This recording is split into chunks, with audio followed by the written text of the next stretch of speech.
Cambridge 18 Listening Test 4. You will hear a number of different recordings. All the recordings will be played once only. The test is in 4 parts. You will have 10 minutes at the end of the test to transfer your answers to the answer sheet. Now turn to part 1. First, you have some time to look at questions 1 to 5.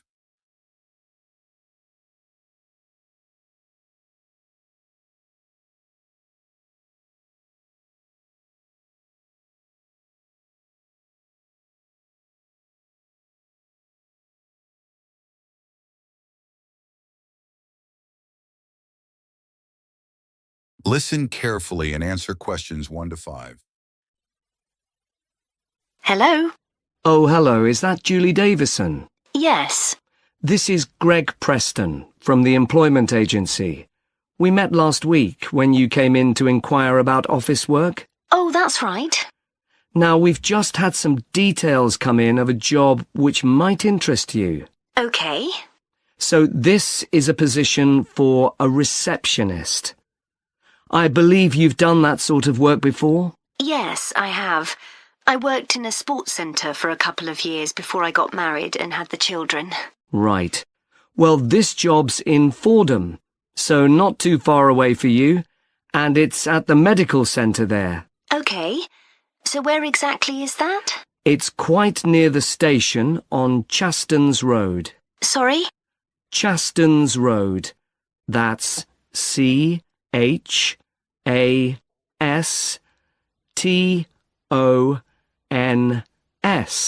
Okay, thanks. So what would the work involve? Dealing with inquiries from patients? Yes, and you'd also be involved in making appointments, whether face-to-face or on the phone, and rescheduling them if necessary. Fine, that shouldn't be a problem. And another of your duties would be keeping the centre's database up to date. Then you might have other general administrative duties as well, but those would be the main ones. Okay. Before you hear the rest of the conversation, you have some time to look at questions 6 to 10.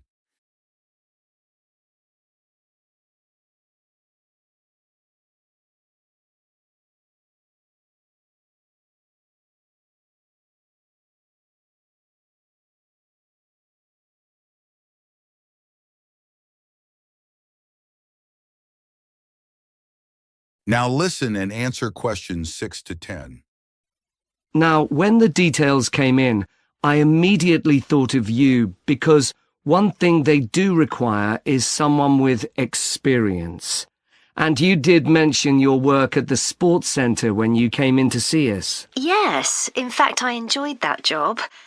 Is there anything else they're looking for? Well, they say it's quite a high-pressure environment. They're always very busy, and patients are often under stress. So they want someone who can cope with that and stay calm, and at the same time be confident when interacting with the public. Well, after dealing with 3 children all under 5, I reckon I can cope with that. I'm sure you can. And then another thing they mention is that they're looking for someone with good IT skills. Not a problem. So you'd be interested in following this up? Sure. When would it start?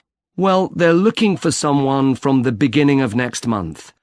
But I should tell you that this isn't a permanent job. It's temporary, so the contract would be just to the end of September. But they do say that there could be further opportunities after that. Okay. And what would the hours be? Well, they want someone who can start at 7:45 in the morning. Could you manage that? Yes, my husband would have to get the kids up and off to my mother's. She's going to be looking after them while I'm at work. What time would I finish? 1:15. That should work out all right. I can pick the kids up on my way home, and then I'll have the afternoon with them. Oh, one thing. Is there parking available for staff at the centre? Yes, there is. And it's also on a bus route. Right. Well, I expect I'll have the car, but it's good to know that. Okay, so where do I go from here? Well, If you're happy for me to do so, I'll forward your CV and references, and then the best thing would probably be for you to phone them so they can arrange for an interview. Great. Well, thank you very much. You're welcome. Bye now. Bye. That is the end of part 1. You now have half a minute to check your answers.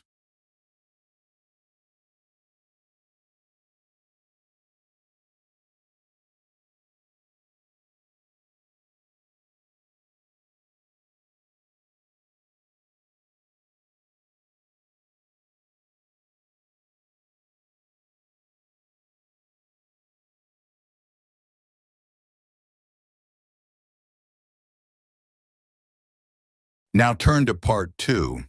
First, you have some time to look at questions 11 to 14.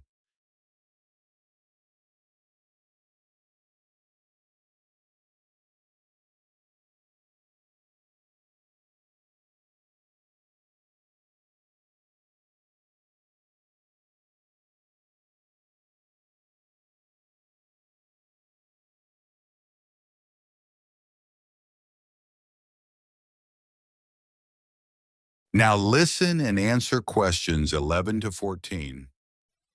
Good morning, everyone, and welcome to the Museum of Farming Life. I understand it's your first visit here, so I'd like to give you some background information about the museum and then explain a little about what you can see during your visit.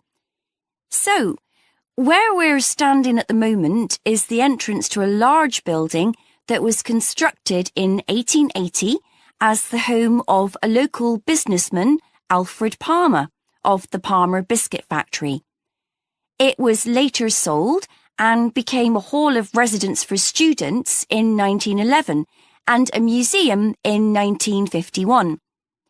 In 2005, a modern extension was built to accommodate the museum's collections. The museum's owned by the university, and apart from 2 rooms that are our offices, the university uses the main part of the building. You may see students going into the building for lessons, but it's not open to museum visitors, I'm afraid. It's a shame because the interior architectural features are outstanding, especially the room that used to be the library. Luckily, we've managed to keep entry to the museum free. This includes access to all the galleries, outdoor areas, and the rooms for special exhibitions. We run activities for children and students, such as the Museum Club, for which there's no charge. We do have a donation box just over there, so feel free to give whatever amount you consider appropriate. We do have a cloakroom if you'd like to leave your coats and bags somewhere. Unlike other museums, photography is allowed here, so you might like to keep your cameras with you. You might be more comfortable not carrying around heavy rucksacks, though keep your coats and jackets on as it's quite cold in the museum garden today. Before you hear the rest of the conversation, you have some time to look at questions 15 to 20.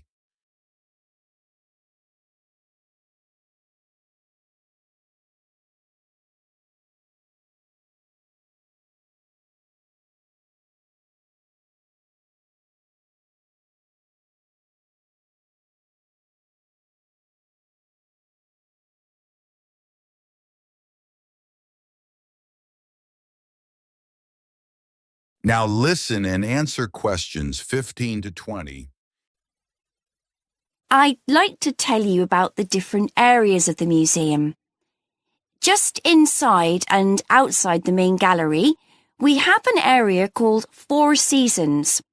Here, you can watch a 4-minute animation of a woodland scene. It was designed especially for the museum by a group of young people on a film studies course, and it's beautiful. Children absolutely love it, but then so do adults. The main gallery is called Town and Country. It includes a photographic collection of prize-winning sheep and shepherds. Leaving town and country, you enter farmhouse kitchen, which is, well, self-explanatory. Here, we have the oldest collection of equipment for making butter and cheese in the country.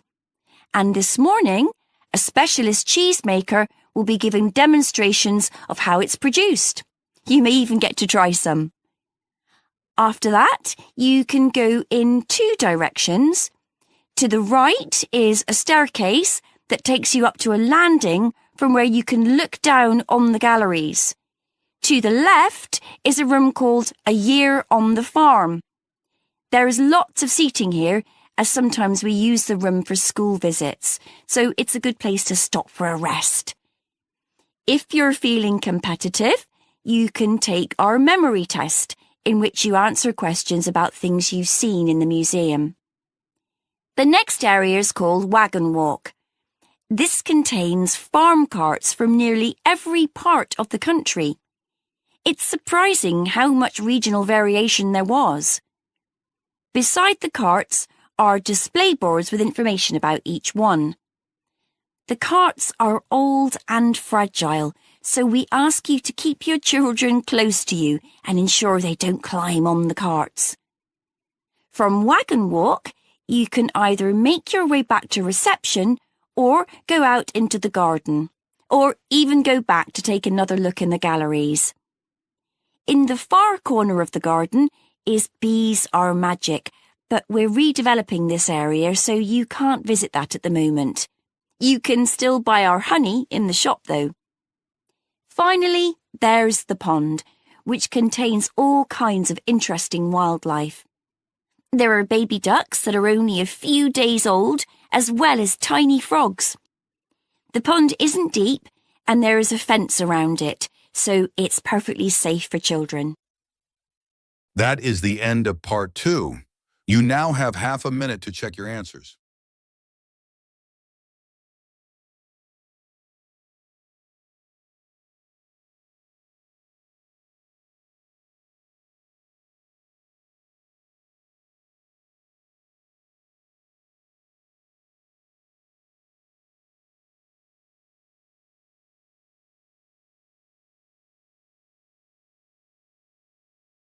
Now turn to part 3. First, you have some time to look at questions 21 to 27.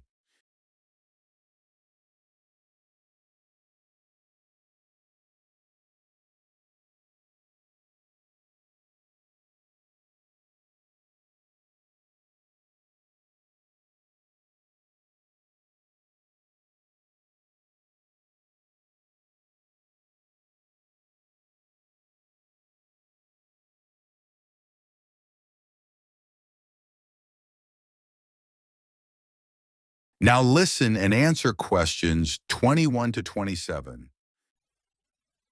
So now I want you to discuss the lesson we've just been watching on the video and think about the ways in which origami can be a useful educational tool. Can you all work with the person sitting next to you? I had no idea that such a simple thing like folding squares of paper to make the shape of something like a bird could be such an amazing tool. It's made me see origami in a whole new light. I know. It was interesting to see the educational skills the children were developing by doing origami. On the video, you could see them really listening hard to make sure they did all the steps in the right order to make the bird. That's right.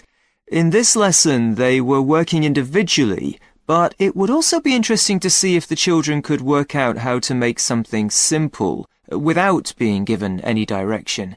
That would help with building teamwork as well. Yes, but much more of a challenge. One thing that really stood out for me was that the children were all having fun while being taught something new. Which is a key aim of any lesson with this age group.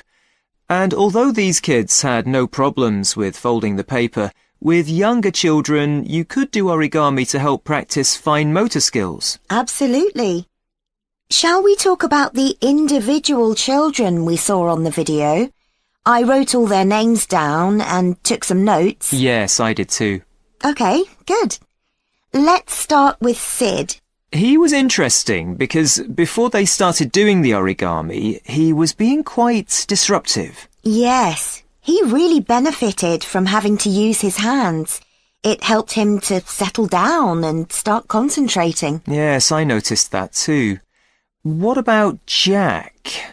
I noticed he seemed to want to work things out for himself. You could see him trying out different things rather than asking the teacher for help. What did you make of Naomi? She seemed to be losing interest at one point, but then she decided she wanted her mouse to be the best, and that motivated her to try harder. She didn't seem satisfied with hers in the end, though. No. Anya was such a star. She listened so carefully and then produced the perfect bird with very little effort. I think the teacher could have increased the level of difficulty for her. Maybe. I think it was the first time Zara had come across origami. She looked as if she didn't really get what was going on. She seemed unsure about what she was supposed to do, but in the end, hers didn't turn out too badly. Yeah, I'm sure it was a positive learning experience for her. Before you hear the rest of the conversation, you have some time to look at questions 28 to 30.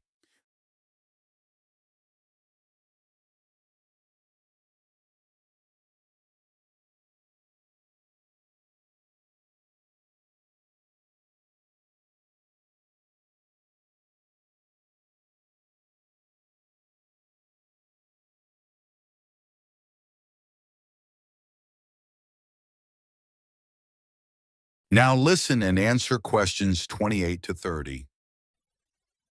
I think one reason why the origami activity worked so well in this class was that the teacher was well prepared. Right. I think it would have taken me ages to prepare examples showing each of the steps involved in making the bird, but that was a really good idea. The children could see what they were aiming for. And much better for them to be able to hold something rather than just looking at pictures. Those physical examples supported her verbal explanations really well. It's strange that origami isn't used more widely. Why do you think that is? Well, teachers may just feel it's not that appealing to children who are used to doing everything on computers, especially boys, even if they're aware of the benefits. Oh, I don't know. It's no different to any other craft activity. I bet it's because so many teachers are clumsy like me. That's true. Too much effort required if you're not good with your hands. Well, anyway, I think we should try it out in our maths teaching practice with Year 3. I can see using origami is a really engaging way of reinforcing children's knowledge of geometric shapes, like they were doing in the video. But I think it would also work really well for presenting fractions, which is coming up soon. Good idea. That's something most of the kids in that class might struggle with.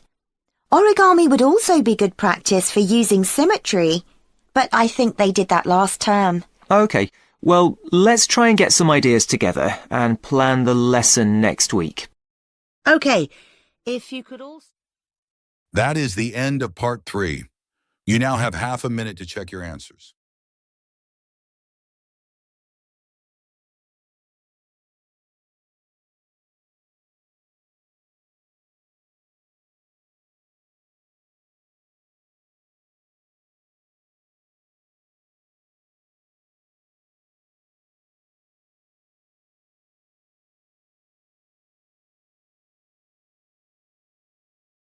Now turn to part 4. First, you have some time to look at questions 31 to 40.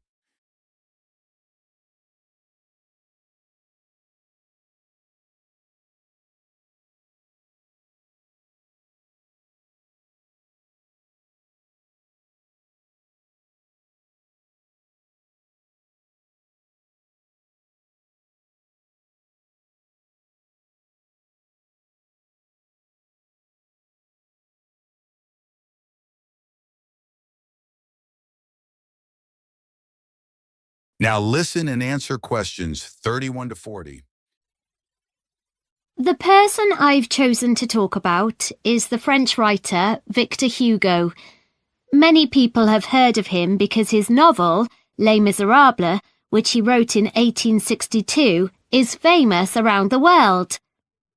It became a stage musical in the 1980s, and a film version was also released in 2012.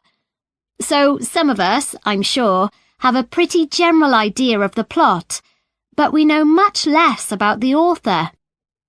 Today, I'm going to provide a little more insight into this talented man, and I'm going to talk particularly about the home he had on the island of Guernsey in the British Channel Islands.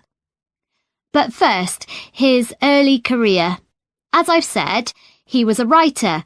He was at the height of his career in Paris, and he was very highly regarded by his colleagues. As far as literature was concerned, he was the leading figure of the Romantic movement. However, as well as being a literary genius, he also gave many speeches about issues like the level of poverty in his society.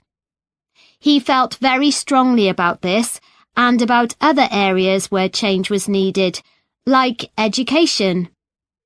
This kind of outspoken criticism was not well liked by the rulers of France, and eventually the Emperor, Napoleon III, told Victor Hugo to leave Paris and not return. In other words, he sent him into exile. So, Victor Hugo was forced to reside in other parts of Europe. Guernsey was actually his third place of exile, and he landed there in 1855. He produced a lot while on Guernsey, including Les Miserables, and to do this, he had to spend a great deal of time in the home that he had there. This was a property that he bought using the money he'd made in France from the publication of a collection of his poetry. It was the only property he ever owned, and he was very proud of it.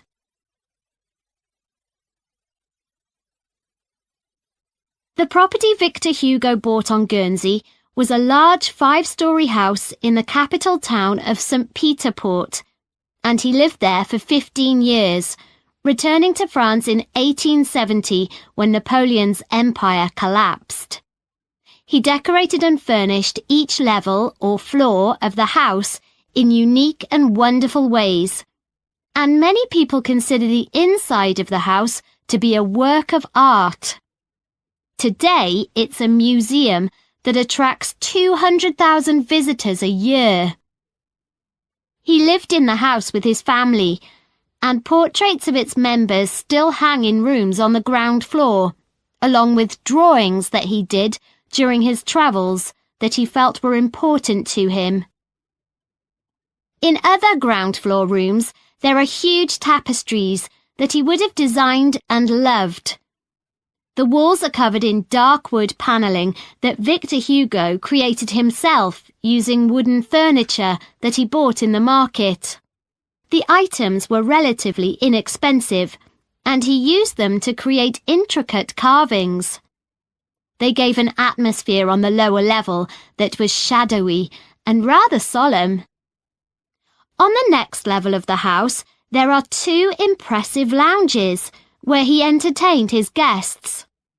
One lounge has entirely red furnishings, such as sofas and wall coverings, and the other blue. There's a strong Chinese influence in these areas in things like the wallpaper pattern and the lamps, which he would have made himself by copying original versions. His library, where he left many of his favourite books, forms the hallway to the 3rd floor and was a comfortable area where he could relax and enjoy his afternoons. And then, at the very top of the house, there's a room called the Lookout. Called that because it looks out over the harbour. In contrast to the rather dark lower levels, it's full of light and was like a glass office where he would write until lunchtime, often at his desk. So, Victor Hugo was a man of many talents, but he was also true to his values. While living in his house on Guernsey, he entertained many other famous writers, but he also invited a large group of local children from the deprived areas of the island to dinner once a week. What's more, he served them their food, which was an extraordinary gesture for the time period. In 1927, the house was owned by his relatives, and they decided to donate it to the city of Paris. It has since been restored using photographs from the period, and, as I mentioned earlier, is now a museum that is open to the public. That is the end of part 4. You now have 10 minutes to transfer your answers to the answer sheet.